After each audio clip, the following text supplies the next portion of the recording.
ये दोस्तों, ये हमारे स्पीकर वाले जो है चैनल पे मैं आपको दिखा दूँ। ये देखिए, जहाँ से साउंड आउटपुट होती है यहाँ पे 31 वोल्टेज आ रही है। एक साइड पे आ रही है, दूसरी साइड पे नहीं आ रही है। ये देखें, इधर नहीं आ रही भाई। एक साइड के सेक्शन में जो है, साउंड सेक्शन में प्रॉब्लम आई हुई है इसमें। ये अभी जो है चल रहा है और मैंने स्पीकर की वायर नहीं जोड़ी है। और मैं आपको दिखा भी दूँ, इसमें जो है एक स्पीकर में आवाज़ अच्छे से आएगी, लेकिन दूसरे में जो है दिक्कत होएगी, क्योंकि उसमें जो है डायरेक्ट करंट आ रहा है 30-31 वोल्टेज।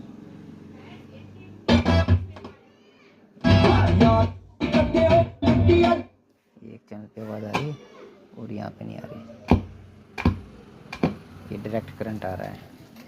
तो अब हम इसको जो है सॉल्व करने की कोशिश करेंगे कि इस सेक्शन में जो करंट आ रहा है वो कौन से मॉसफेट या ट्रांजिस्टर की वजह से आ रहा है। अब हम इसको खोल करके चेक करेंगे और इसको ठीक करके आपको दिखाते हैं।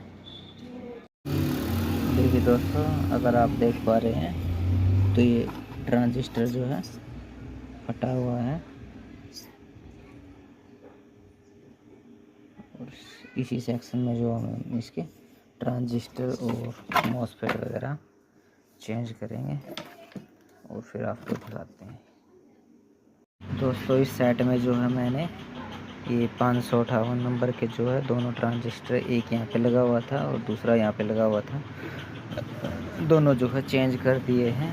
और उसके बाद जो है हमारे यहाँ पे जो सप्लाई बन रही थी चैनल पे, जो स्पीकर की वायर जाती है उस पर सप्लाई बन रही थी, वो अब नहीं बन रही है। मैं आपको दिखा दूँ, ये देखिए,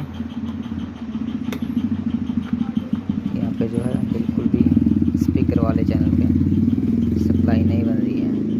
और ये देखें, ये -27 बार बार वेरिएट हो रहे हैं, क्योंकि जितना लोड ले रहा है उस हिसाब से। ये देखिए 28-29 वोल्टेज। और मैं अभी आपकी साउंड चेक करवा देता हूँ इसकी। ये साउंड चेक करें आप।